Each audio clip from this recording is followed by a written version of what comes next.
अपेक्षित घडामोड काल घडली आहे। सलील देशमुख यांनी पक्षाच्या सदस्यत्वाचा राजीनामा दिलेला आहे। जिल्हाध्यक्ष म्हणून तुम्ही कसं पाहता? काल त्यांनी माध्यमांसमोर येताना काल सगळ्यांना सांगितलं की डॉक्टरांनी दिलेला मेडिकल ॲडवाईसमुळं ते पुढील 5-6 महिने सार्वजनिक जीवनापासून दूर जाण्याचा त्यांनी निर्णय घेतला। काल परवापर्यंत ते माझ्यासोबत होते। या संदर्भामध्ये त्यांच्याशी माझी चर्चा काल रात्री झाली। त्यांनी पण मला सांगताना हे सांगितलं की जरा तब्येतीच्या कारणामुळे मला काही दिवस मला दूर जायचं आहे, पण त्यांची जे काही नाराजी जी काही त्या व्यतिरिक्त त्यांची जी काही नाराजी होती ती नाराजी दूर करण्यामध्ये मी पुढाकार घेऊन त्यात आम्हाला बऱ्याचपैकी यश आलेलं आहे।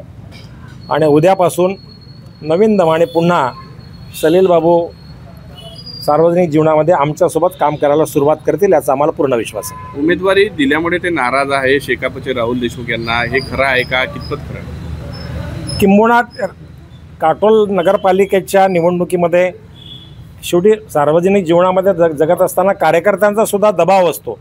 आणि तुमच्या माहितीकरता म्हणून सांगतो, मागची विधानसभेची निवडणूक फार ताकदीने सलील बाबू काटोल मतदारसंघातनं लढले होते। त्यामुळे कार्यकर्त्यांचा सुद्धा आग्रह असतो की आम्हाला सुद्धा न्याय मिळावा। आणि सलील बाबूंचा सुद्धा आग्रह होता की त्यांच्या निवडणुकीमध्ये ज्या कार्यकर्त्यांनी जीवाचं रान केलं त्यांनासुद्धा नगरपालिकेची निवडणूक असेल, स्थानिक स्वराज्य संस्थांच्या नगरपंचायत असेल, नगरपालिका असेल, यात उचित प्रतिनिधित्व मिळावं। आणि ही अपेक्षा काय चुकीची आहे मला असं वाटत नाही।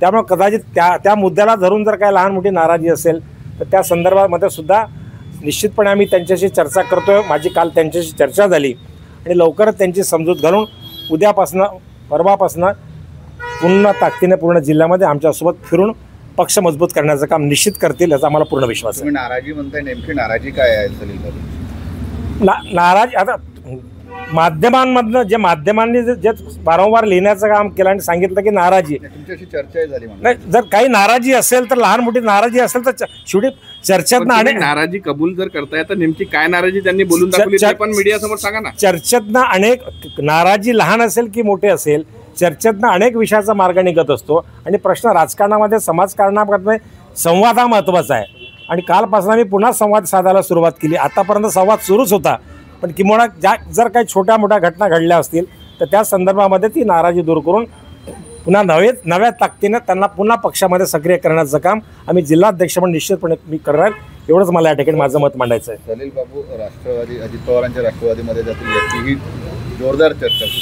या बातमीमध्ये काही तथ्य नाही, अतिशय तथ्यहीन बातमी आहे।